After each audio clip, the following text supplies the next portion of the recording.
Hello everyone, welcome to Glance Academy. दोस्तों, आज की क्लास में हम लोग कवर करेंगे आपकी आई दृष्टि मैगजीन करंट अफेयर, जिसका हम लोग सेकंड पार्ट आने के बाद उसको कवर कर रहे हैं। अब सेकंड पार्ट में हम लोगों ने क्या क्या चीज़ें पढ़ ली हैं, इसके बारे में भी मैं आपको बता देना चाहता हूं। जैसे अगर आप इसके सेकंड पार्ट को देखोगे तो यहाँ पर सूक्ष्म दृष्टि हम लोगों ने लगभग 2 लेक्चर में कंप्लीट किया था, यूट्यूब पर पड़ी हुई है। राष्ट्रीय परिदृश्य भी मैंने कंप्लीट कर लिया था, जितना अपडेटेड सेक्शन था। अंतर्राष्ट्रीय संबंधों को भी हमने कंप्लीट किया था।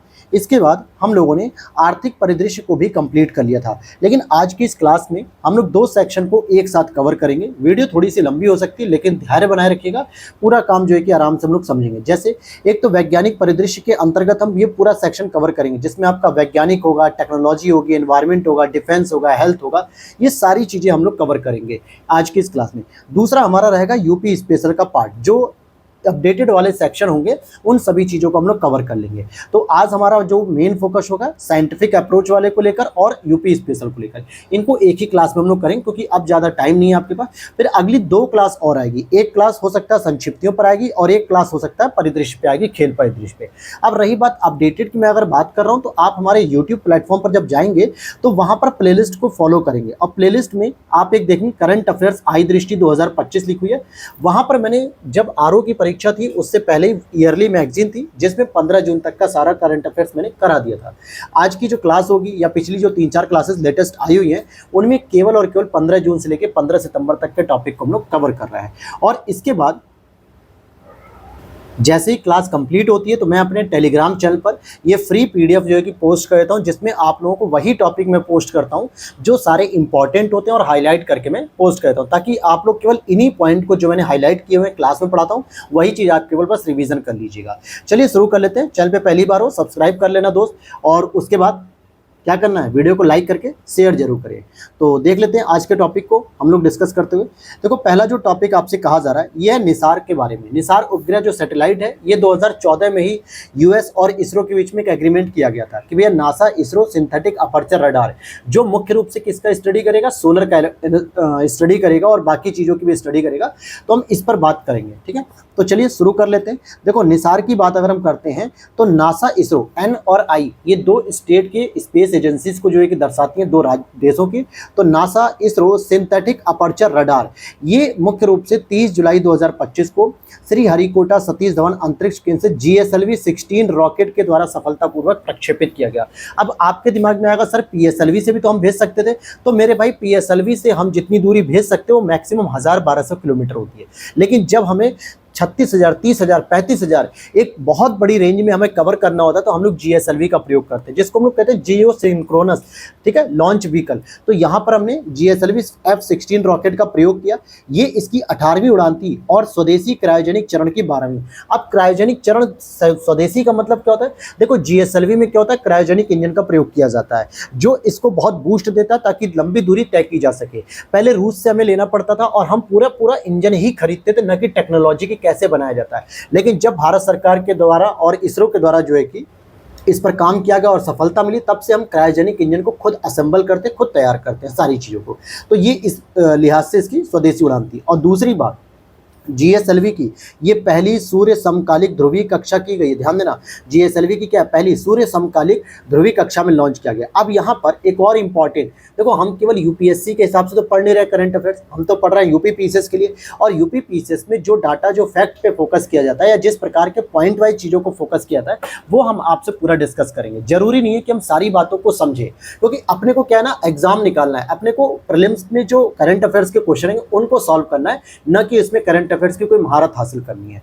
तो निसार में 2 प्रकार के बैंड यूज किए जा रहे हैं, एक एल बैंड होता है और एक एस बैंड होता है। बात आएगी कि एल बैंड को किसने निर्मित किया है, तो एल बैंड को मेरे भाई नासा ने निर्मित किया है। और इस पूरे मिशन में नासा का क्या क्या योगदान है, तो एल बैंड दिया जा रहा है, ठीक है, सिंथेटिक अपर्चर रडार, और GPS सिस्टम भी दिया जा रहा है। जो आप इस समय मोबाइल में GPS का प्रयोग करते हो वो US का है, ठीक है। भारत भी इस पर लगातार काम कर रहा है, जल्दी उसका तैयार हो जाएगा तो हम लोग भी इंडिया का यूज करेंगे।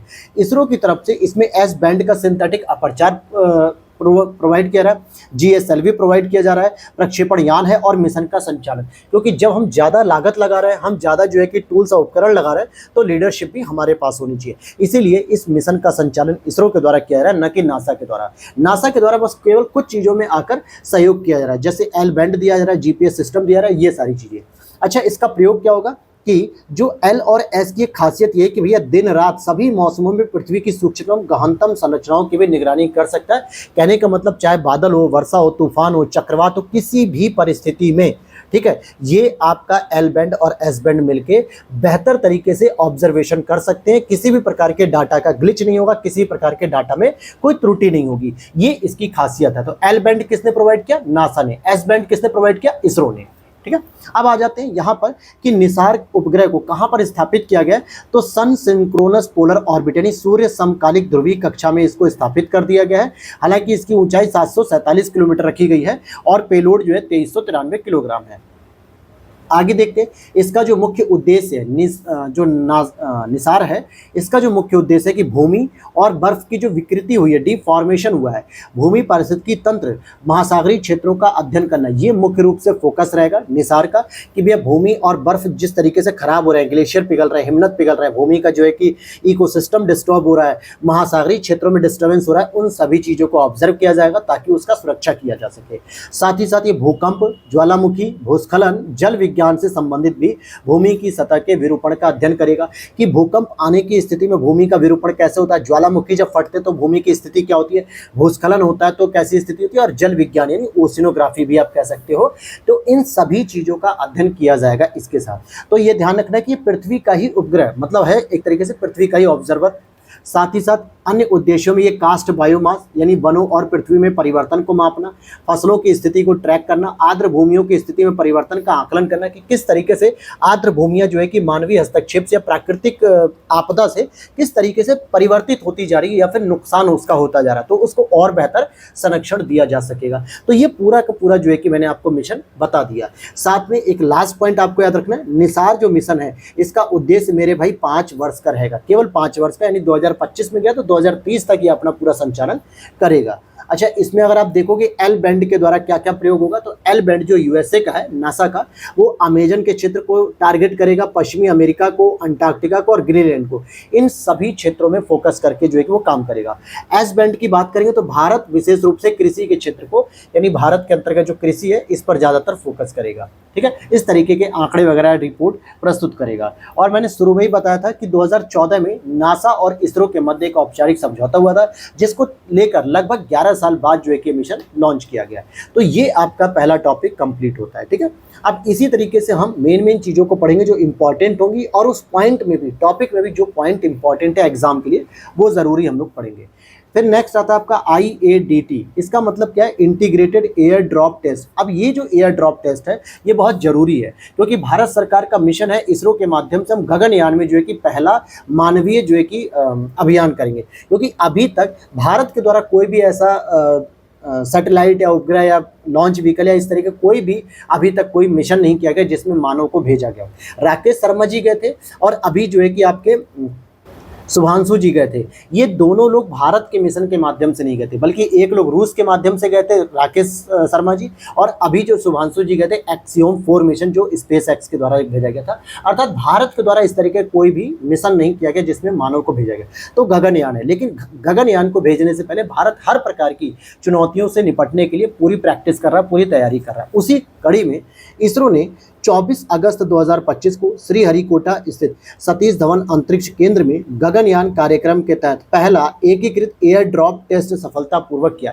अब एयर ड्रॉप टेस्ट का मतलब क्या है? जैसे मान लो कि जिन भी 4 लोगों को वैसे सेलेक्ट किया गया, 4 लोगों को जो है कि जब भेजा जाएगा अंतरिक्ष में, और जब वो वापस आएंगे पृथ्वी की कक्षा में, जब पृथ्वी की कक्षा में आएंगे तो उन्हें कहीं ना कहीं तो उतारना पड़ेगा। अब ऐसा तो है नहीं कि भाई हवाई जहाज है कि रनवे पर उतर जाएंगे, ये एक बहुत बड़ी स्पीड से आ रहे होंगे, बहुत तेज स्पीड से, तो इनको समुद्र में उतारा जाएगा। तो समुद्र में जो एयर ड्रॉप करना ना, उसके लिए पहले टेस्ट भी तो किए जाएंगे मॉड्यूल्स के, कि क्या सही तरीके से उतर भी पाएगा कि नहीं, पता चले कि उतरे और जान जोखिम में चली जाए। तो ये इस तरीके के रिस्क को पहले ही चेक किया जा रहा है। तो गगनयान मिशन के क्रू मॉड्यूल के लिए पैरासूट आधारित मंदन प्रणाली की end to end performance validation के उद्देश्य को प्रदर्शित करता है। क्या कहा जा रहा है कि जो क्रू मॉड्यूल है, क्रू मॉड्यूल क्या होता है, जिसमें सभी नागरिक बैठे हुए रहेंगे, मतलब जो भी उसमें गगनयान मिशन की जो 4 कैंडिडेट हैं वो इसी में बैठ के जाएंगे और इसी में बैठ के आएंगे। तो पैरासूट आधारित जो है कि मंदन प्रणाली होगी जिससे वो पूरी तरीके से उतारा जाएगा उनको, इसी को एयर ड्रॉप टेस्ट कहा जा रहा है।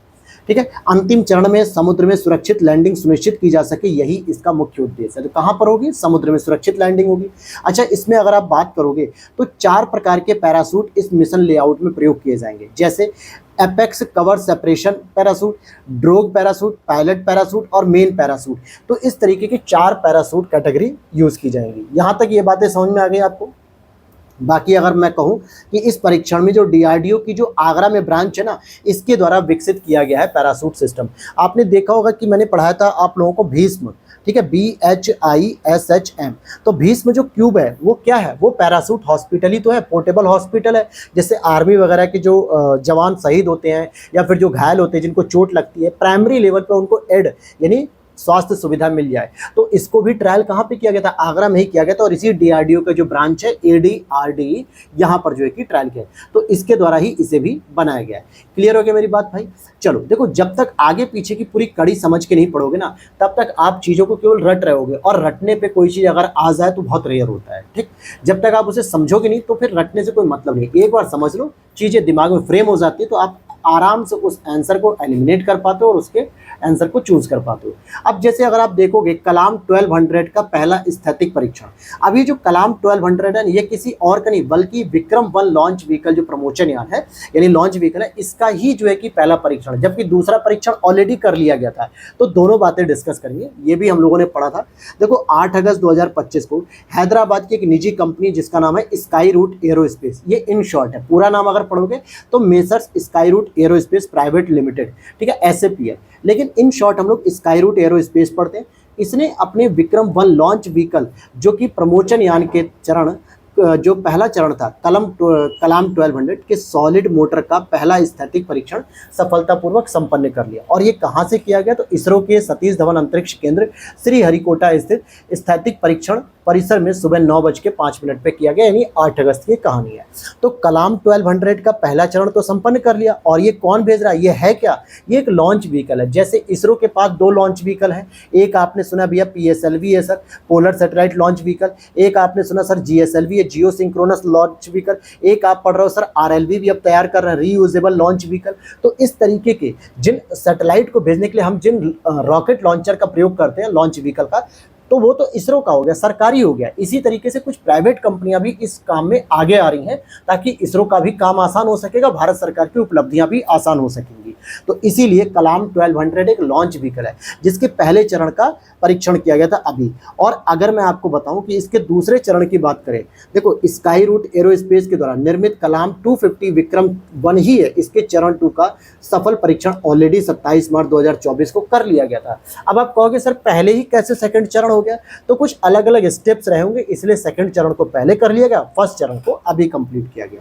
तो यहाँ बात समझ में आ गई आपको? अच्छा, एक और चीज़ जो जानकारी के लिए आपको पता रहे कि विक्रम फर्स्ट में घोषित जो वहन क्षमता यानी कि पेलोड ले जाने की जो कैपेसिटी है वो 500 किलोमीटर ऊंचाई पर, अगर आप देखोगे जहाँ पे पृथ्वी की कम झुकाव वाली कक्षा रहेगी तो वहाँ पे लगभग 480 किलोग्राम का पेलोड ले जा सकता है। लेकिन अगर इसे हमें सूर्य समकालिक ध्रुवीय कक्षा में भेजना हो तो वहाँ तक ये 290 किलोग्राम का ही पेलोड ले जा सकता है। कहने का मतलब हो गया कि अगर आप पृथ्वी की ऊंचाई 500 किलोमीटर तक अगर भेजना चाहते हो पृथ्वी के अंतर्गत 250 मतलब 500 किलोमीटर के अंदर, तो आप 480 किलोग्राम का कोई भी पेलोड भेज सकते हो, उपग्रह वगैरह भेज सकते हो। लेकिन अगर आप इसे सूर्य समकालिक ध्रुवीय कक्षा में भेजना चाहते हो तो ये 290 किलोग्राम का पेलोड ले जाने में सक्षम है, उससे ऊपर नहीं ले जा पाएगा।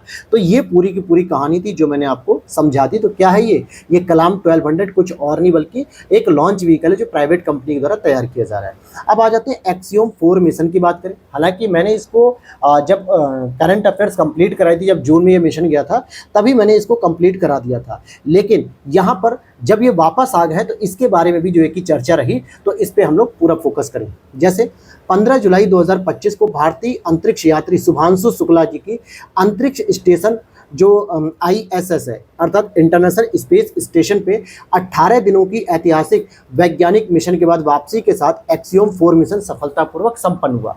अब पॉइंट याद रखना है आपको जो एग्जाम में पूछेगा, जैसे 25 जून 2025 को एक्सियोम मिशन 4 के माध्यम से शुभांशु शुक्ला जी अंतर्राष्ट्रीय अंतरिक्ष स्टेशन पर भेजे गए। तो कब ये मिशन लॉन्च किया गया? 25 जून 2025 को। फिर इसमें 18 दिन व्यतीत करने के बाद 18 जुलाई 2025 को ये वापस आ जाते हैं। कितने दिन उन्होंने व्यतीत किए? 18 दिन व्यतीत किए। क्लियर होगी?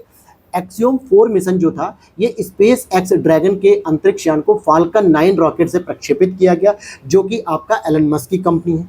आगे बात करते हैं, इस मिशन के अंतर्गत शुभांशु शुक्ला जी इस मिशन के पायलट थे, बल्कि 4 और कैंडिडेट जो टोटल मिला के थे, जैसे अन्य दल जो थे, पेगी विट्सन जो कि मिशन कमांडर थे संयुक्त राज्य अमेरिका के, फिर टिबोर कापू हंगरी के थे, और स्लावोस ये आपके पोलैंड के थे। तो टोटल 4 कैंडिडेट इस मिशन में गए थे एक्सियोम मिशन 4 में। अब यहाँ पर एक और चीज़ याद रखनी है कि इस मिशन के साथ शुभांशु शुक्ला जी अंतर्राष्ट्रीय अंतरिक्ष स्टेशन का दौरा करने वाले पहले भारतीय बन गए। अब आप कहोगे सर हमने तो राकेश शर्मा को पढ़ा था पहले, तो दोनों में अंतर है। देखो, अंतरिक्ष में कहीं भी जाना तो एक कैंडिडेट होगा। जैसे शुभांशु शुक्ला जी से पहले ही भारतीय कौन थे? राकेश शर्मा जी थे, जो अंतरिक्ष यात्री थे, जो 1984 में तत्कालीन सोवियत संघ के सोयुज T-11 अभियान के तहत सॉल्यूट 7 अंतरिक्ष स्टेशन पर प्रवास करने गए थे। और वो 41 वर्ष के बाद अब दोबारा शुभांशु शुक्ला जी गए, लेकिन इंटरनेशनल जो स्पेस स्टेशन है इस पर ये पहली व्यक्ति बन जाते हैं। तो दोनों स्टेटमेंट को ध्यान से समझना कि पेपर में पूछा क्या जा रहा है। क्या अंतरिक्ष यात्री पूछा जा रहा है तब तो शुभांशु शुक्ला दूसरे होंगे, लेकिन अंतर्राष्ट्रीय अंतरिक्ष स्टेशन पर जाने वाले अगर व्यक्ति पूछा जाएगा तो ये पहले व्यक्ति हो जाएंगे। राइट मेरे भाई, ये बात क्लियर होगी बेटा? तो चलो आगे बढ़ते हैं हम लोग। अगर ये बात आपको क्लियर हो गई है तो वीडियो को लाइक जरूर कर देना। अब हम चलते हैं अगले पॉइंट पे। अच्छा, अभी इसमें और भी कुछ जानकारी है, जरा उसे भी आप समझ लीजिए। जैसे 14 जुलाई 2025 को स्पेस एक्स ड्रैगन अंतरिक्ष यान ने अंतर्राष्ट्रीय अंतरिक्ष स्टेशन के सफल अनडॉकिंग की। अनडॉकिंग मतलब क्या होता है? जब हम किसी उपग्रह को वहां से छोड़ के वापस बुलाया जाता है तो उसे अनडॉकिंग कहते हैं। और कैलिफोर्निया स्थित स्पेस एक्स, जैसे यहाँ पे अनडॉकिंग की प्रक्रिया नासा और एक्सियोम स्पेस के नियंत्रकों ने कैलिफोर्निया स्थित स्पेस एक्स MCC-X के समन्वय से पूरी की है। हालांकि 15 जुलाई 2025 को ड्रैगन कैप्सूल ने कैलिफोर्निया के तट के पास प्रशांत महासागर में सुरक्षित स्प्लैश डाउन किया। स्प्लैश डाउन मतलब उतरना। तो अभी आपने देखा होगा कि कल्पना चावला जी के लिए पूछा गया था, ठीक है, sorry Sunita Williams, RO exam में पूछा गया था सुनीता विलियम्स को कहाँ पे उतारा गया। तो इसी तरीके से इसको भी पूछा जा सकता है। तो भैया कैलिफोर्निया तट के पास प्रशांत महासागर में इनको सुरक्षित रूप से उतारा गया। और वर्ष 2024 में अमेरिकी कंपनी एक्सियोम स्पेस ने भारतीय अंतरिक्ष अनुसंधान यानी इसरो के साथ इस ऐतिहासिक अंतरिक्ष उड़ान समझौते पर ऑलरेडी हस्ताक्षर किए थे। एक और इम्पॉर्टेंट मैं आपको बताता हूँ बात कि जो शुभांशु शुक्ला जी है ये हमारे उत्तर प्रदेश से संबंधित है, क्योंकि इनका जो होम डिस्ट्रिक्ट है, होम टाउन है, वो लखनऊ है। तो यूपी की महत्वपूर्ण उपयोगिता भी यहाँ पर देखते हुए एग्जामिनर प्रश्न बना सकता है। चलिए अब हम बात करते हैं अंतर तारकीय धूमकेतु 3I एटलस। ये एक धूमकेतु है जो पृथ्वी पर तीसरी बार देखा जा रहा है, यानी तीसरा धूमकेतु होगा। क्या बात है इसमें? देखो, 3I एटलस एक दुर्लभ अंतर तारकीय धूमकेतु है जिसकी खोज 1 जुलाई 2025 को नासा द्वारा वित्त पोषित चिली के रियो हुर्तादो स्थित एटलस यानी asteroid terrestrial impact last alert system खगोलीय सर्वेक्षण टेलीस्कोप ने की है, इसीलिए इसको नाम दे दिया गया। देखो, ये जो एटलस जो सर्वेक्षण है यानी कि जो खगोलीय टेलीस्कोप है, कहाँ पे स्टैब्लिश है? चिली में स्टैब्लिश है। किसके द्वारा वित्त पोषित है? नासा के द्वारा है। तो यहाँ से एटलस नाम निकाल लिया गया। साथ ही साथ सौर मंडल के बाहर से आया केवल तीसरा ज्ञात पिंड है, इसलिए 3 हो गया, और I का मतलब हो गया जो यहाँ पर आप देखोगे कि 3I का अर्थ हो गया कि इंटरस्टेलर, यानी कि तीसरा वाला इंटरस्टेलर, अर्थात अंतर तारकीय जो है धूमकेतु वो। तो तीसरा है इसलिए हो गया, I मतलब इंटरस्टेलर, और एटलस नाम की संस्था ने खोजा था जो कि नासा द्वारा वित्त पोषित है चिली के अंतर्गत। तो उसके वजह से इसका पूरा नाम रखा गया है 3I। अब बात करते हैं यहाँ पे कि अगर हम देखें 3I एटलस का कक्षीय पथ अति परवैलिक यानी हाइपरबोलिक है, अर्थात खुला पथ जिस पर चलते हुए सूर्य के गुरुत्वाकर्षण से बंधे बिना हमारे सौरमंडल से होकर गुजरेगा। यानी ये हमारे सौरमंडल से होकर गुजर भी जाएगा और ये हमारे सौरमंडल का जो गुरुत्वाकर्षण बल है उसमें फंसेगा भी नहीं, यानी उसके चक्कर भी नहीं लगाएगा और अपना काम कर जाएगा। ये क्यों? क्योंकि इसकी जो कक्षीय पथ है वो हाइपरबोलिक है। अब यहाँ पर ये बात मैंने आपको बता दी कि क्यों इसका 3I नाम पड़ा। मतलब थर्ड इंटरस्टेलर था, एटलस खोजने वाली सर्वेक्षण टीम थी, इस वजह से इसका नाम पड़ा। बाकी पहले जो 2 खोजे गए अंतरतारकीय उसमें 1I और ओइमू 2017 में एंड 2I बोरिसोव 2019 में खोजे गए थे और तीसरा वाला 2025 में खोज लिया गया। तो ये हो गई आपकी कहानी। अब हम चलते हैं और आगे देखते हैं। देखो इसमें तो केवल मेरे भाई 3 ही चैप्टर थे, यानी 3 टॉपिक थे। जो इसके बाद के जो टॉपिक है ना, ये जैसे कुशीनगर में इसरो का रॉकेट हो गया प्रक्षेपण, विक्रम 3201, कल्पना 3201, या फिर चंद्रयान 5 ल्यूपेक्स क्या है, ये सारे टॉपिक मैंने आपको करंट अफेयर्स के प्लेलिस्ट में जाओगे वहाँ पर मैंने कराया है, जब आपकी जुलाई 2024 से जून 2025 तक की करंट अफेयर्स यही आई दृष्टि आई थी। तो मेरा काम क्या है कि अब मैं पूरे टॉपिक को दोबारा नहीं पढ़ाऊंगा, क्योंकि फिर वही चीज़ें रिपीट कर रहा हूँ, इसलिए मैं केवल अपडेटेड सेक्शन पे काम कर रहा हूँ। तो जिन्होंने मेरी क्लास को रेगुलर फॉलो किया वो चीज़ तो आराम से समझ गए होंगे कि हाँ सर इसके बाद हमें कहाँ से पढ़ना है। और जो लोग पहली बार देख रहे होंगे उनके लिए मेरे सजेशन है कि पहले आप इसके सूक्ष्म दृष्टि को पढ़िए, नेशनल करंट अफेयर्स को पढ़िए, इंटरनेशनल पढ़िए, इकोनॉमी पढ़िए, तो आप आसानी से समझ लोगे। तो चलो भाई अब हम और आगे देखते हैं इसमें, जहाँ पर भी हमारा जो नेक्स्ट टॉपिक आएगा, जैसे ये आ गए हम लोग साइंस एंड टेक्नोलॉजी अर्थात तकनीक और प्रौद्योगिकी में कुछ टॉपिक रहेंगे। तो यहाँ पर हम देखेंगे भारत में उपग्रह इंटरनेट क्रांति क्या है भैया। उपग्रह इंटरनेट क्रांति या फिर सैटेलाइट इंटरनेट क्रांति किसे करें। देखो अगस्त 2025 में टाटा समूह की नेल्को ने यूटेलसेट OneWeb के साथ मिलकर लो अर्थ ऑर्बिट कनेक्टिविटी सेवाएं प्रदान करने का करार किया। अब सबसे अच्छी बात क्या है, देखो इसने किसने किया, ये टाटा समूह ने किया। किसके साथ करा है, तो नेल्को ने, टाटा समूह की एक कंपनी है मतलब उसी के अंतर्गत नेल्को, उसने यूटेलसेट OneWeb के साथ किया है करार कि जो लो अर्थ ऑर्बिट है ना, यानी कि पृथ्वी की कुछ कक्षा, यानी कि ऊपर मान लो 100-200 किलोमीटर की रेंज तक हम कनेक्टिविटी सेवाओं को शुरू करेंगे। जैसे इससे क्या फ़ायदा होगा, ज़मीन में, समुद्र में और वायु में, तीनों ही क्षेत्र में अब विश्वसनीय, सुरक्षित और हाई स्पीड कनेक्टिविटी उपलब्ध हो पाएगी। इस करार के तहत नेल्को OneWeb इंडिया कम्युनिकेशन के साथ साझेदारी में भारत की सीमाओं, समुद्री क्षेत्रों, दूरस्थ क्षेत्रों तक सुरक्षित और कम विलंबता यानी लो लेटेंसी, लो अर्थ ऑर्बिट सेवा मुहैया कराने की योजना बनाएगी, जो सरकारी और औद्योगिक अनुप्रयोगों को सहायता प्रदान करेगी। तो कुल मिलाकर यहाँ पे जो हाई स्पीड कनेक्टिविटी वगैरह है, चाहे वो भारत का क्षेत्र हो या फिर समुद्री क्षेत्र हो या फिर भारत के और पड़ोसी वाले क्षेत्रों को भी कवर करते हुए यहाँ पर ये सुविधा दी जाएगी। तो कौन दे रहा है भैया उपग्रह इंटरनेट क्रांति, टाटा समूह के अंतर्गत नेल्को कंपनी दे रही है। किससे कर रही है इस कम्युनिकेशन, ये OneWeb इंडिया कम्युनिकेशन के साथ इन्होंने किया है। कब किया, अगस्त 2025 में किया। नेक्स्ट अगर हम बात करें सी फ्लड, भैया सी फ्लड क्या होता है, सी मतलब समुद्र हो गया, लेकिन यहाँ पे सी का मतलब हो गया सी फ्लड एक वेब आधारित मंच है जो बाढ़ आने से लगभग 2 दिन पहले ही चेतावनी देगा। और बाढ़ से हमारे भारत में बहुत सारे राज्य प्रभावित होते हैं, चाहे उत्तर प्रदेश का पूर्वी उत्तर प्रदेश देख लो या फिर आप बिहार को देख लो, केरल देखिए, उड़ीसा, पश्चिम बंगाल, गुजरात, ऐसे क्षेत्र हैं जहाँ पे फसलें भी बर्बाद होती हैं, पशुओं का भी जो है कि जीवन मतलब व्यवधान होता है। अभी आपने हिमाचल प्रदेश, पंजाब, उत्तराखंड की भीषण जो है कि बाढ़ वाली क्षेत्र देखा कि पंजाब पूरा जो है कि बर्बाद हो गया, तहस हो गया, बहुत सारी समस्याएं। तो ऐसे में ये एक ऐसा जो है कि मंच रहेगा जो काफ़ी अच्छा जो है कि काम करेगा। क्यों, क्योंकि भैया ये बाढ़ आने से 2 दिन पहले ही सूचना देगा। अब इसको क्या हवा में तो आएगा नहीं संकेत, ये कहीं ना कहीं से कम्युनिकेशन करके डाटा को कलेक्ट करेगा।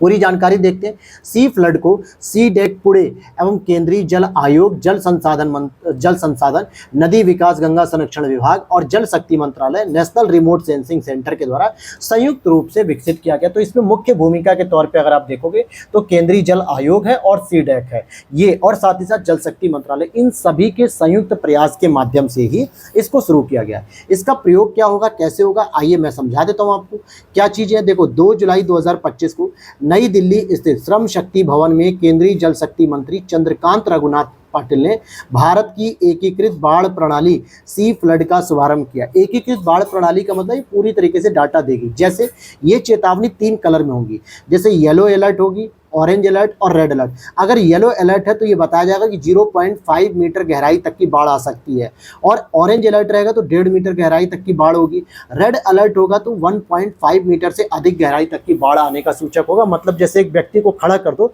तो लगभग एक व्यक्ति 3 मीटर का होता है। अब 3 मीटर का अगर मान लेते हैं 1 मीटर में 3 फीट के आसपास होता है, ठीक है।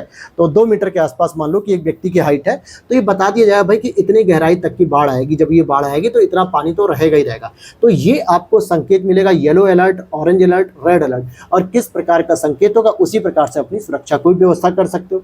और आगे अगर मैं बताऊं तो ये सी फ्लड वेब पोर्टल आरंभ में तो 3 भाषाओं का प्रयोग करेगा, एक तो हिंदी का, एक अंग्रेजी का और एक उड़िया। अब कहोगे सर उड़िया में ही क्यों बाढ़ थोड़े आती है, बाढ़ तो कई जगह आती है, लेकिन अगर आप देखोगे प्राकृतिक आपदा के तौर पे सबसे ज़्यादा जो प्रभावित होता है वो उड़ीसा होता है। चक्रवात से प्रभावित होता है, सूखा से प्रभावित होता है, बाढ़ से प्रभावित होता है, अति बारिश से प्रभावित होता है, बहुत सारी चीज़ों से प्रभावित होता है, इसलिए उड़िया भाषा में भी रखा गया है ताकि उड़ीसा की जो आपदा संवेदनशीलता है उसे कम की जा सके। और वर्तमान में ये जो सी फ्लड प्रणाली की पहुंच देश की 3 प्रमुख नदियों में होगी, अर्थात महानदी, गोदावरी और ताप्ती। इन तीनों नदियों का डेटा कलेक्ट करके जो है कि पहले इन सभी राज्यों से संबंधित चीज़ों को शेयर किया जाएगा। पायलट प्रोजेक्ट के तौर पे अगर ये सब कुछ ठीक रहा तो फिर और बेहतर आगे इसको एक्सपेंड किया जाएगा। अब आगे हम देखते हैं एल कैपिटन जो कि यूएस का है, सुपर कंप्यूटर है, फ्रंटियर है। ये सारी चीज़ें मैंने लास्ट क्लास में आपके डिस्कस की है, वहाँ पे आप साइंस वर्ल्ड टेक्नोलॉजी की जो 2 क्लासेस मैंने पोस्ट किए प्लेलिस्ट पे, आप वहाँ पे जरूर देखिएगा। तो ये सारे टॉपिक मैंने वहीं से जो है कि कंप्लीट करा दिए, इसलिए मैं इसको यहाँ पे कवर नहीं कर रहा हूँ, ठीक है। अब आ जाते हैं एनवायरनमेंट के सेक्शन को हम देखते हैं। तो यहाँ पर भी एक टॉपिक है हमारा रामसर कन्वेंशन। वैसे तो रामसर साइट तो मैंने पढ़ा दी थी, लेकिन रामसर कन्वेंशन अभी नया हुआ। रामसर अभिसमय का मुख्य उद्देश्य है कि विश्व में आर्द्र भूमियों का संरक्षण किया जाए और उनके विवेकपूर्ण उपयोग को बढ़ावा दिया जाए, अर्थात जो भी वेटलैंड है उनका प्रोटेक्शन किया जाए और उनका जो है कि सतत रूप से उपयोग किया जाए, कोई शोषण ना हो। अच्छा, ये बात ध्यान रखना कि ये 3 वर्ष में एक बार जो है कि हर 3 वर्ष में जो है कि रामसर कन्वेंशन होती है, रेगुलर नहीं होती, हर साल नहीं होती, हर 3 वर्ष में होती है। और इसके पक्षकार देशों के प्रतिनिधियों की बैठक होती है, जिसमें अगर आप देखोगे कि 23 जुलाई से लेकर 31 जुलाई 2025 के मध्य रामसर अभिसमय के पक्षकारों की COP15 होती है। कहां पर होती है? विक्टोरिया फॉल्स, जिम्बाब्वे में। जिम्बाब्वे क्या है मेरे भाई? ये अगर आप देखोगे अफ्रीका का एक लैंडलॉक्ड कंट्री है, ऊपर जाम्बिया है, नीचे जिम्बाब्वे है, ठीक है। ये एक लैंडलॉक्ड कंट्री है, तो यहाँ पर जो है कि इसका आयोजन किया। थीम क्या रखी गई है? Protecting wetlands for our common future. और यही आपकी जो थीम है, ये 2 फरवरी को जब आयोजित किया गया था रामसर सम्मेलन, उसकी भी यही थीम थी। तो COP15 की भी थीम यही रखी गई है और 2 फरवरी 2025 को वेटलैंड्स दिवस जो आयोजित किया गया उसकी भी थीम सेम रखी गई। तो protecting wetlands for our common future. आगे बात करते हैं कि इस बैठक में क्या क्या बातें हुई। तो भैया आर्द्र भूमि का पुनर्स्थापन किया जाएगा, जो रिस्टोरेशन करना है कि जो वेटलैंड्स हमारे खत्म हो रहे हैं उनको रिस्टोर किया जाए। प्रवासी पक्षियों का संरक्षण किया जाए, वैश्विक जल पक्षी आकलन भागीदारी और नदी डॉल्फिन संरक्षण जैसे महत्वपूर्ण प्रस्तावों को स्वीकार किया गया।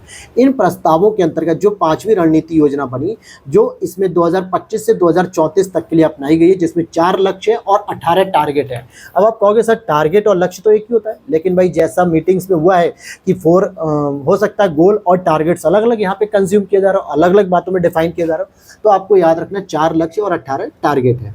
और कब से कब के लिए? 2025 से 2034 तक के लिए अपनाया गया। वेटलैंड एक्रेडिटेशन की बात करेंगे तो इस कार्यक्रम के तहत पहली बार भारत के इंदौर और उदयपुर शहरों को वेटलैंड सिटी का दर्जा दिया गया। अभी तक आप जो वेटलैंड्स पढ़ते हो कि भैया जो जली संरचना होती है, जो स्थल और जल के संक्रमण जोन वाली जोनें होती हैं, तो ऐसी चीज़ों को हम रामसर साइट कहते हैं। लेकिन यहाँ पर इंदौर और उदयपुर को क्या कहा गया? वेटलैंड सिटी का दर्जा दिया गया। साथ ही साथ COP15 के अंतर्गत भारत ने promoting sustainable life style for the wise use of wetlands, यानी आर्द्र भूमियों के विवेकपूर्ण उपयोग के लिए सतत जीवन शैली को बढ़ावा देने नामक एक संशोधित प्रस्ताव प्रस्तुत किया, जिसमें 172 संविदाकारी पक्षों ने सर्वसम्मति भी दी थी। अब यहाँ पर एक और याद रखना कि 2021 से 2030 तक के लिए पारिस्थितिकी तंत्र बहाली पर भी संयुक्त राष्ट्र दशक घोषित किया गया। कब से कब? 2021 से 2030 तक, ठीक है। इकोसिस्टम की बहाली पर संयुक्त राष्ट्र दशक घोषित किया, डिकेड घोषित किया गया। और 2025 से 2034 तक की तो इनकी रणनीति है ही। तो इतनी चीजें क्लियर हो गई आपको। अब यहाँ पर देखो, ये ग्लोबल वेटलैंड आउटलुक की मेरे को कुछ खास समझ में नहीं आया, क्योंकि ये कुछ खास इंपॉर्टेंट डाटा इसमें ऐसा नहीं जो एग्जाम में पूछेगा, तो इसलिए मैंने उसको स्किप कर दिया। बाकी ये भारत के नए रामसर स्थल, ये मैंने टॉपिक पढ़ा दिया है, जिसमें अभी लेटेस्ट जो है कि 2 राजस्थान के अंतर्गत सूचीबद्ध किए गए थे, जिसमें एक फलोदी था, खीचन थे। यहाँ पर आप देखोगे खीचन हो गया, फिर यहाँ पे मीनार आर्द्र भूमि। तो ये ऑलरेडी आप देखोगे कि 19 फरवरी को ही इनको सूचीबद्ध किया गया था। तो ये पुराने वाले ईयरली मैंने पढ़ा रखा है, तो वहाँ जाके देख लेना इसको, ठीक है। तो इस पर मैंने जबरदस्ती का कोई समय नहीं दिया है, क्योंकि जो चीज़ पढ़ाई है उसको रिपीट करने से समय वेस्टिंग होगा। अब आ जाते हैं हम मेडिकल पे, यानी कि हेल्थ की जो बीमारियां हैं, शरीर की जो बीमारियां हैं, हेल्थ इश्यूज़ हैं, उन पे हम डिस्कस करेंगे। किस प्रकार की जो ड्रग्स बने या वैक्सीन बने, इन पर बात करेंगे। आगे देखते हैं हम लोग। देखिए यहाँ पर मलेरिया वैक्सीन के बारे में बात करेंगे। क्या है मलेरिया वैक्सीन के बारे में? देखिए आईसीएमआर यानी इंडियन काउंसिल मेडिकल रिसर्च, अर्थात भारत की तरफ से आईसीएमआर के भुवनेश्वर स्थित क्षेत्रीय चिकित्सकीय अनुसंधान केंद्र ने एडी फाल्की वैक्स नामक recombinant multi stage malaria vaccine candidate विकसित कर दिया है। अब यहाँ पर बात होगी कि सर मलेरिया की तो ऑलरेडी डब्ल्यूएचओ ने दो वैक्सीन को वैक्सीनेशन का अप्रूवल दे रखा था, तो ये कौन सी आ गई? तो देखिए आईसीएमआर के जो भुवनेश्वर में स्थित जो क्षेत्रीय चिकित्सकीय अनुसंधान केंद्र है, उसने जो है कि एडी फाल्की वैक्स नाम से recombinant multi stage malaria vaccine शुरू कर दी। इसका उद्देश्य क्या होगा? तो देखो प्लाज्मोडियम जो फैल्सीपेरम के खिलाफ व्यक्तिगत संक्रमण को रोकना और समुदाय स्तरीय संचरण को कम भी करना है। तो कौन से जो है कि किसके खिलाफ करना है? तो प्लाज्मोडियम फैल्सीपेरम के खिलाफ। दूसरी बात इंपॉर्टेंट है कि जो मौजूदा वैक्सीन के उत्पादन की अनुमानित लागत है वो मात्र 20 रुपये प्रति खुराक, यानी एक खुराक का 20 रुपये है, जबकि जो पहले से ही चली आ रही है मार्केट में वो उनकी 250 से लेकर 830 रुपये खुराक है। इससे क्या होता है? गरीब व्यक्ति के पहुंच से बाहर हो जाती है मलेरिया की खुराक, इसीलिए मलेरिया के जो पेशेंट आप देखोगे तो उनका बजट बहुत ज़्यादा आता है। अब क्या है, इसको जब अप्रूवल मिल जाएगा हर एक चीज़ के बारे में देश से और डब्ल्यूएचओ से, तो आराम से हम जो है कि इसका उपयोग कर सकेंगे।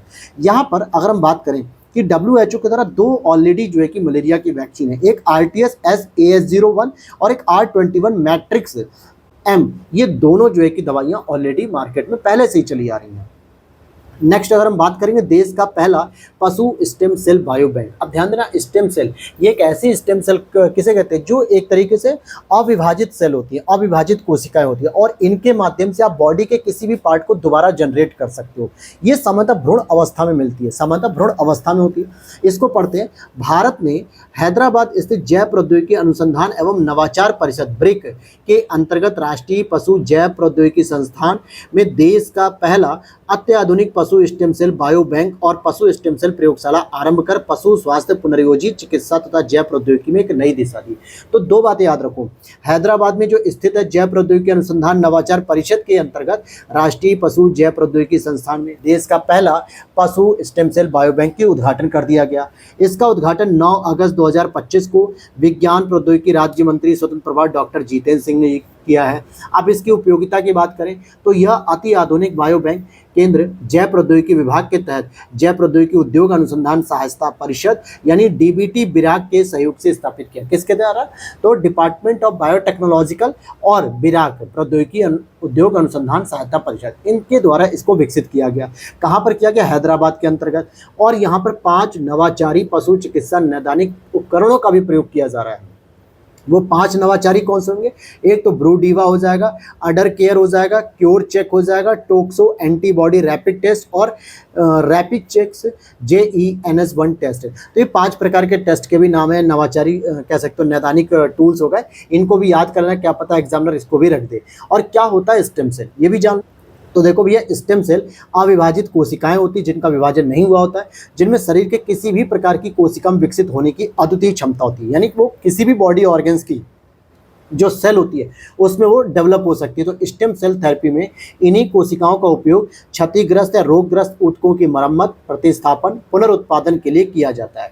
पशु चिकित्सा के क्षेत्र में इसका प्रयोग हड्डियों, उपास्थियों, मांसपेशियों, प्रजनन संबंधी समस्याओं के उपचार के लिए भी किया जाता है। हालांकि जो ह्यूमन बॉडीज़ है ना, उसमें भी जब बच्चा भ्रूण अवस्था में होता है तो वहाँ से उसकी स्टेम सेल को कलेक्ट किया जा सकता है, लेकिन ये मेडिकली तौर पे जो है कि प्रोहिबिटेड है। इसके लिए परमिशन लेनी होती तब जाके ये चीज़ें हो पाती। लेकिन हाँ, पशुओं की जो है कि हमें जो उनकी प्रजाति को संरक्षित करना है, बचाना है, तो हम इस तरीके के स्टेप को उठा सकते हैं। आगे बात करेंगे हम केन्या में मानव अफ्रीकी ट्रिप्नोसोमियासिस जो बीमारी है उसका उन्मूलन कर दिया गया। इसको सामान्य भाषा में स्लीपिंग सिकनेस कहते हैं, ठीक है, नींद ना आने की एक बीमारी एक तरीके से कह सकते हो। तो 8 अगस्त 2025 को WHO के द्वारा एक प्रेस विज्ञप्ति के तहत केन्या को मानव अफ्रीकी सोमियासिस यानी स्लीपिंग सिकनेस के सार्वजनिक स्वास्थ्य समस्या के रूप में उन्मूलन कर दिया गया और इसका वैलिडेशन मिल गया, यानी इसकी प्रमाणिकता हासिल कर दी केन्या में कि भैया स्लीपिंग सिकनेस की बीमारी यहाँ से समाप्त हो गई है। हालांकि 2008 में ही गिनी वॉर्म रोग से भी मुक्त हो चुका था केन्या, और अब ये दूसरा प्रमाणन मिल गया। स्लीपिंग सिकनेस होती क्या है भैया? ये परजीवी जनित बीमारी है। क्या होती है? ये पैरासाइट की बीमारी होती है जिसका कारण ट्रिप्नोसोमा ब्रुसोई है। जो इसका जो वायरस है, एक तरीके से कह सकते हो पैरासाइट है, वो क्या होता है? ट्रिप्नोसोमा ब्रुसोई। ये डायरेक्ट साइंस में भी पूछा जा सकता है भैया कि जो स्लीपिंग सिकनेस बीमारी है वो किस परजीवी के द्वारा होती है, तो ट्रिप्नोसोमा ब्रुसोई कह सकते हो। और इसे सीसी मक्खियों के काटने से फैलती है, जो इसके परजीवी को संक्रमित मनुष्यों पशुओं से प्राप्त करती है। क्लियर होगी? रोग बढ़ने पर परजीवी मस्तिष्क में प्रवेश कर जाता है और जिससे व्यवहार में बदलाव आने लगता है, नींद का बिगड़ना शुरू हो जाता है, भ्रम जैसी स्थितियां पैदा हो जाती है, और इसी कारण से इसको स्लीपिंग सिकनेस कहते हैं। तो दो बातें यहाँ पे प्रश्न बन सकती है, एक तो केन्या को मिला ये बात पूछ सकता है, दूसरा स्लीपिंग सिकनेस के लिए जो जिम्मेदार पैरासाइट्स है उसका नाम भी पूछा जा सकता है। क्योंकि आरओ की परीक्षा में भी आप देख लो, यूपीपीएससी 2024 में भी देख लो, तो बहुत ज़्यादा हार्ड एंड फास्ट क्वेश्चन नहीं पूछे गए थे साइंस के। अब आ जाते हैं कैच ग्रांट प्रोग्राम। ये क्या होता है? तो भारत में कैंसर की देखभाल के लिए कृत्रिम बुद्धिमत्ता आधारित समाधानों को वास्तविक अस्पताल परिस्थितियों में मान्य करने और तेजी से लागू करने हेतु cancer AI and technology challenge, यानी cancer AI and technology challenge, जिसको कैच ग्रांट प्रोग्राम शुरू किया गया। देखो भैया, भारत में क्या हो रहा है ना, कैंसर भी एक बहुत बड़ी बीमारी के रूप में उभर रहा है। जैसे मोटापा हो गया, डायबिटीज हो गया, कार्डियक अरेस्ट हो गया और कैंसर, ये 4-5 मेजर ऐसी प्रॉब्लम्स हैं जो धीरे धीरे भारत में एक नया रूप ले रही है। आए दिन जो है कि हर 2 में से 1 केस तो इसका निकल ही आ रहा है एक उम्र के बाद। तो ऐसे में कैंसर को रोकने के लिए बहुत बड़ी बड़ी जो है कि योजनाएं जो चल रही है, उसी में एक और नई शुरू की गई catch, cancer AI and technology challenge.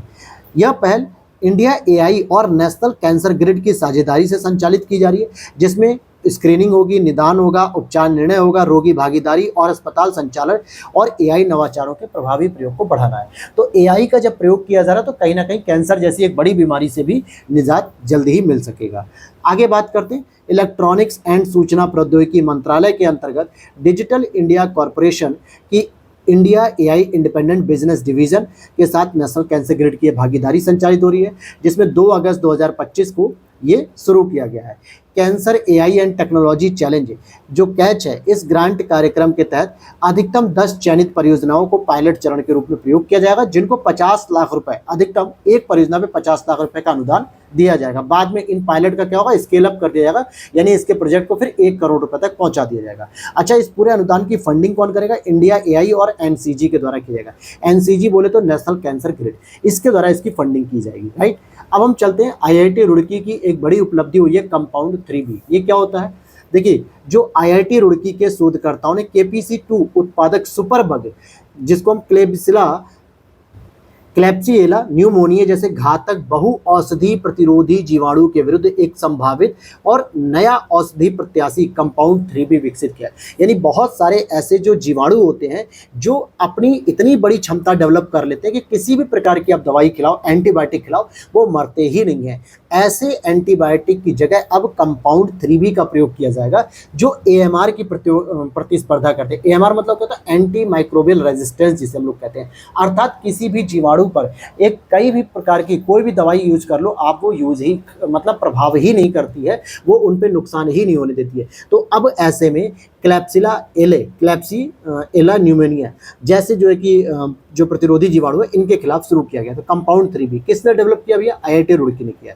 IIT Roorkee और यूआईटी नॉर्वे की टीम के द्वारा विकसित किया गया। तो आईआईटी रुड़की के साथ आपको यूआईटी नॉर्वे का भी नाम याद रखना है। तो ये हो गया। अब फिर देखो, यहाँ से ये जो पुराना टॉपिक शुरू हो गया कि खसरा रूबेला उन्मूलन अभियान, ये सारी चीज़ें मैंने ऑलरेडी पढ़ा रखी है, तो आप लोग वहाँ से जरूर इसको कवर करिएगा। चलिए, अब हम चलते हैं डिफेंस में। अब डिफेंस के बाद हमारा चलेगा यूपी स्पेशल। अगर टाइम रहा तो यूपी स्पेशल कवर कर लेंगे, अदरवाइज मैं यूपी स्पेशल के लिए अलग क्लास बना दूंगा। देखो, डिफेंस की अगर हम बात करते हैं तो डीआरडीओ द्वारा उन्नत प्रौद्योगिकी हस्तांतरण क्या किया जा रहा है? रक्षा उद्योग में आत्मनिर्भरता बढ़ाने के लिए 30 अगस्त 2025 को हैदराबाद स्थित जो डिफेंस की जो रिसर्च लैबोरेटरी है उसमें 3 अलग अलग प्रकार की जो उन्नत एडवांस सामग्री के निर्माण तकनीकें हैं वो ट्रांसफ़र की गई हैं, जिसकी आधिकारिक सूचना 4 सितंबर 2025 को जारी की गई।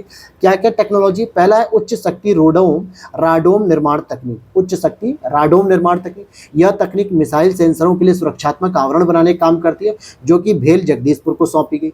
फिर DMR 1700 स्टील सीट फ्लैट्स, ये अल्ट्रा हाई स्ट्रेंथ और हाई फ्रैक्चर टफनेस जैसी विशेषताओं से युक्त है और ये JSPL अंगुल को दी गई है। वहीं DMR 249A HSLA steel plates है, यह स्टील नौसैनिक जहाज़ों के निर्माण का उपयोग किया था। इस स्टील का यह उच्च शक्ति और समुद्री वातावरण को भी झेलने में सक्षम होती है, क्योंकि जब आप नौसैनिक जहाज बनाओगे तो समुद्र के अंदर जब जाते तो तमाम प्रकार की कठोर परिस्थितियां आती हैं, बहुत अधिक दबाव पड़ता है, तो इन सभी को झेलने की क्षमता होती है। ये दी गई है सेल की भिलाई स्टील प्लांट को दे दी गई। तो ये तीनों जो है कि डिफेंस टेक्नोलॉजी दे दी गई। आगे अगर हम बात करते हैं एकीकृत वायु रक्षा प्रणाली का सफलतापूर्वक परीक्षण किया गया।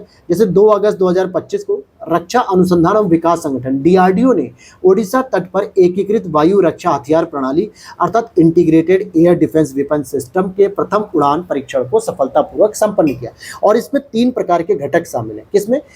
जो integrated air defence weapon system, इसमें 3 घटक शामिल है। पहला quick reaction surface to air missile, यानी क्विक रिएक्शन करेंगे सरफेस टू एयर मिसाइल, सतह से हवा में।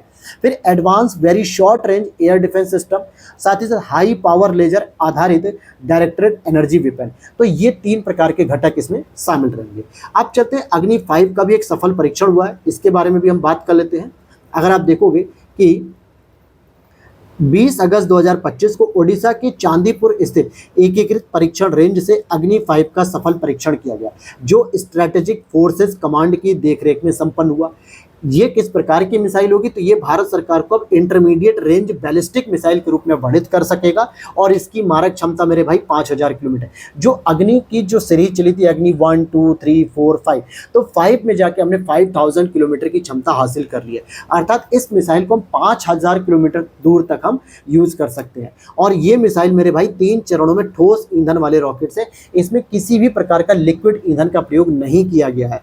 UPSC इस लेवल के स्टेटमेंट को रखता है, PCS में पूछने की बहुत कम संभावना है, लेकिन फिर भी मैंने आपको बता दिया कि मिसाइल 3 चरणीय ठोस ईंधन वाले रॉकेट द्वारा संचालित होती है और यह न्यूक्लियर वॉरहेड्स को भी ले जाने में सक्षम है, यानी कि जो न्यूक्लियर हथियार होते हैं, युद्ध सामग्री, उनको भी ले जाने में ये सक्षम होती है।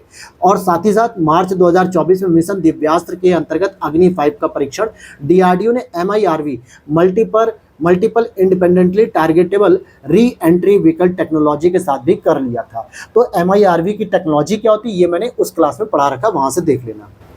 अब यहाँ पे देखो अग्नि फर्स्ट से लेके 5 तक की अगर हम बात करें तो अग्नि फर्स्ट की रेंज थी 700 से लेके 1250, अग्नि 2 की है 2000 किलोमीटर, अग्नि 3 की है 3000 से 3500, अग्नि 4 की है 3500 किलोमीटर और अग्नि 5 की है 5000 किलोमीटर। तो ये हमारी लॉन्ग रेंज की जो है कि तैयार हो गई है। अब यहाँ पर देखते हैं प्रलय मिसाइल का सफल परीक्षण। भैया किस प्रकार की प्रलय है? देखो DRDO ने 28 और 29 जुलाई 2025 को ओडिशा तट पर APJ अब्दुल कलाम द्वीप से स्वदेशी रूप से विकसित जो प्रलय मिसाइल है, इसके लगातार 2 सफल परीक्षण कर लिए हैं। और ये किस प्रकार की है? तो इस सतह से सतह पर मार करने वाली एक स्वदेशी रूप से विकसित की गई है, जो ठोस ईंधन आधारित अर्ध बैलिस्टिक मिसाइल है।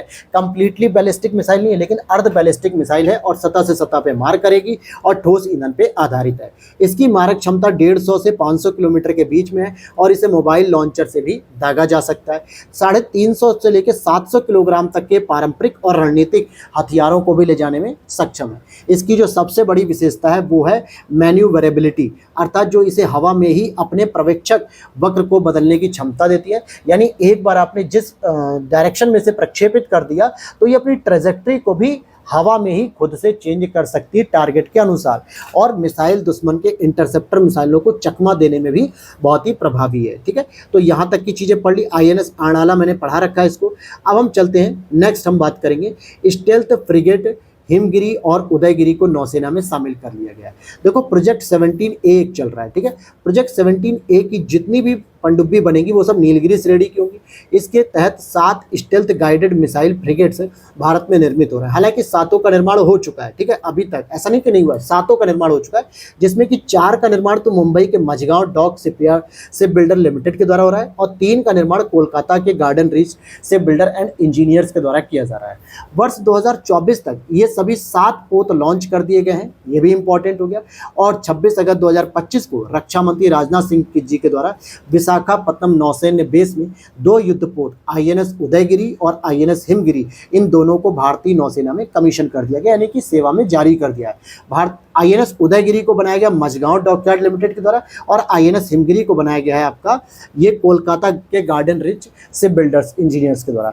तो हालांकि क्या होता है, पहले जलावतरण किया था, यानी कि पहले समुद्र में उतारा जाता है, महासागर में, उसमें ट्रायल हो रहा होता है। जब लगता है कि सब कुछ ठीक है तब जाके भारतीय सेना को सौंप दिया जाता है, कि ताकि इमरजेंसी में ऐसा तो नहीं है ना कि ट्रायल के बिना ही हमने उसे दे दिया।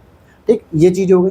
और इसमें से उदयगिरी को 1 जुलाई 2025 को और हिमगिरी को 31 जुलाई 2025 को नौसेना को सुपुर्द कर दिया।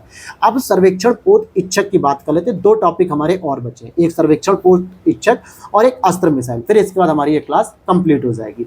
इसके बाद हम लोग पढ़ लेंगे यूपी स्पेशल और भी चीज़ें। पहले टॉपिक इसको कंप्लीट करते हैं। देखो, भारत के समुद्री सर्वेक्षण बेड़े को मजबूत करने की दिशा में एक और कदम 14 अगस्त 2025 को पूरा किया गया, जब इच्छक सर्वेक्षण पोत श्रृंखला का तीसरा जहाज garden rich ship builders and engineers Kolkata ने भारतीय नौसेना को सुपुर्द कर दिया। तो सर्वेक्षण करने का ये पोत है जिसको इच्छक कहा गया है। यह जहाज बंदरगाहों के पहुंच मार्गों के तटीय और गहरे पानी में विस्तृत हाइड्रोग्राफिक सर्वेक्षण करेगा। नौवहन चैनलों और मार्गों के निर्धारण के लिए भी बनाया गया है। यह रक्षा और नागरिक उपयोग हेतु समुद्र विज्ञान और भूभौतिकी आंकड़ों का संकलन भी करेगा। यहाँ तक बात क्लियर हो गई। अब आगे बात करते हैं। इच्छक महिला अधिकारियों और नाविकों के आवास के साथ सुपुर्द किया जाने वाला पहला SBL है, सर्वेक्षण करने वाला। अब यहाँ पे महिला अधिकारियों का मतलब क्या हो गया, जो पोत होता है ना उसमें बहुत सारे कंपार्टमेंट होते हैं, बहुत सारे कमरे दिए होते हैं, उसमें महिला अधिकारियों और नाविकों के लिए अलग से आवास दिए गए हैं, जो नौसेना में समावेशी अधोसंरचना दिखा रहा है कि केवल पुरुषों के लिए ही नहीं बल्कि महिलाओं के लिए भी हम अलग से पूरा सेपरेट लॉबी बनेगी। तो ये इच्छक में एक ये भी विशेषता है। और आगे देखते हैं तो इस श्रेणी का पहला जहाज आईएनएस संधायक ऑलरेडी फरवरी 2024 में आ चुका है। दूसरा आईएनएस निर्देशक, ये भी ऑलरेडी दिसंबर 2024 में कमीशन किया जा चुका है। और ये तीसरा है जो 1 जुलाई 2025 तीसरा जो है सर्वेक्षण पोत इच्छक ऑलरेडी 14 अगस्त 2025 को शामिल हो गया। अब बात करेंगे अस्त्र मिसाइल का सफल परीक्षण और यही हमारा लास्ट होगा। जैसे 11 जुलाई 2024 को डीआरडीओ ने और भारतीय वायुसेना के संयुक्त प्रयास से एक महत्वपूर्ण सफलता प्राप्त हुई। उन्होंने ओडिशा के तट से स्वदेशी beyond visual range air to air यानी हवा से हवा मिसाइल अस्त्र का सफल परीक्षण किया और यह स्वदेशी RF सीकर के साथ किया गया। ये दोनों ही परीक्षण लड़ाकू विमान सुखोई 30 MK1 से स्वदेशी रेडियो फ्रीक्वेंसी सीकर युक्त अस्त्र मिसाइल के थे। तो इंपॉर्टेंट ये हो सकता है कि अस्त्र मिसाइल का जो परीक्षण किया गया वो किससे किया गया, तो भैया लड़ाकू विमान है सुखोई 30 MK1 से किया गया। तो ये भी याद रख लेना, ठीक है। अब यहाँ के बाद हम चलते हैं। अब इसमें देखो कुछ प्रमुख युद्ध अभ्यास है, ठीक है। अब यहाँ पर जो प्रमुख युद्ध अभ्यास है मेरे भाई, इसको अब मैं चाहे पढ़ाऊँ या फिर आप पढ़ लो तो बात एक ही है, ठीक है। इसमें कोई नया ऐसा टेक्निकल चीज़ नहीं है कि जो मैं आपको डिस्कस करूँ और मैं आपको इसे आसान करूँ या समझाऊँ। बस आपको यहाँ पे रटना है कि भैया जापार्ड किसके साथ हुआ, मैत्री, सिलेनेक्स, खानक्वेस्ट, नोमैडिक, शक्ति अभ्यास, डस्टलिक, किन देशों के साथ ये संचालित हुए और ये कहाँ कहाँ पर हुए, ये डायरेक्टली मैंने हाईलाइट भी कर रखा है। तो आप इसे कहाँ से डाउनलोड करेंगे, तो भैया ग्लैंस एकेडमी ऑफिशियल प्लेटफॉर्म को ज्वाइन करो। पहले तो ये कहाँ पे ज्वाइन होगा, इसका कोई चार्ज नहीं है, ये टेलीग्राम का मैं चैनल का नाम बता रहा हूँ, ठीक है, टेलीग्राम पे। और जिसमें आप देखोगे लगभग 16,000 से अधिक सब्सक्राइबर है। केवल आपको वही ऑफिशियली रूप से ज्वाइन करना है। वहाँ पर इसकी क्लास पोस्ट होने के बाद ही हाईलाइट के नाम से मैं इसकी PDF को पोस्ट कर देता हूँ। हाईलाइट PDF या science and technology UP special, इस तरीके से। जैसे ऑलरेडी मैंने नेशनल का डाला है, इंटरनेशनल का पोस्ट किया है, IR के बाद जो है कि इकोनॉमी को पोस्ट कर दिया, इसी तरीके से मैं इसको पोस्ट कर दूंगा। तो इसे आप लोगों को पढ़ना है। इसमें जो है कि कोई रॉकेट साइंस नहीं है कि मैं आपको रॉकेट साइंस की तरह समझाऊं। और दूसरा, अगर मैं बात करूं यूपी स्पेशल, तो जितनी भी इंपॉर्टेंट जो अपडेटेड चीज़ें थी वो मैंने इसमें हाईलाइट कर दी। लगभग शुरू के 2 पेज आपको पढ़ने हैं, ठीक है। बाकी चीज़ें ऑलरेडी हमारी पुराने वाले में ये जो हमने करंट अफेयर्स के नोट्स पढ़े थे, तो ये आपको पढ़ लेना है, ठीक। अब यहाँ पे क्या है, मुझे एक हॉस्पिटल में अपॉइंटमेंट है तो वहाँ जाना है, इसलिए अब टाइम नहीं है कि मैं इसे कंप्लीट करूँ। हालांकि इसमें कोई रॉकेट साइंस नहीं, देखो इसमें क्या एक एक लाइन 2-2 लाइन के पॉइंट है यार, जिसको आप लोग आराम से समझ सकते हो, जो बातें मैंने हाईलाइट की। तो ये सारी चीज़ें आपको मिल जाएंगी और इसके साथ साथ आप उन क्लास को जरूर फॉलो कर लेना जो हमारी यूट्यूब पे मैंने पोस्ट करी है। अब हमारी जो नेक्स्ट क्लास होगी दोस्तों, वो होगी डायरेक्ट संक्षिप्तियों पे, और संक्षिप्तियों में भी मैंने ऑलरेडी 3 लेक्चर ले चुके थे, जिसके बाद मैंने संक्षिप्तियों को पूरा कंप्लीट कर दिया था। तो वो हमारा जून तक का पूरा करंट अफेयर था। अब इसमें हम केवल उन्हीं चीज़ों को पढ़ेंगे जो हमारे 15 जून के बाद जुलाई, अगस्त, सितंबर यहाँ तक जो अपडेटेड आएगा बस उसे ही हम लोग पढ़ेंगे, उससे ज़्यादा हम लोग चीज़ों को नहीं पढ़ेंगे, ठीक है, क्योंकि हमने ऑलरेडी पढ़ा तो हम वहाँ से कवर करेंगे। तो उम्मीद करता हूँ क्लास अच्छी लगी होगी, तो लाइक कर देना, चैनल पे पहली बार हो सब्सक्राइब कर लेना। मिलते हैं नेक्स्ट क्लास में। जय हिंद, जय भारत।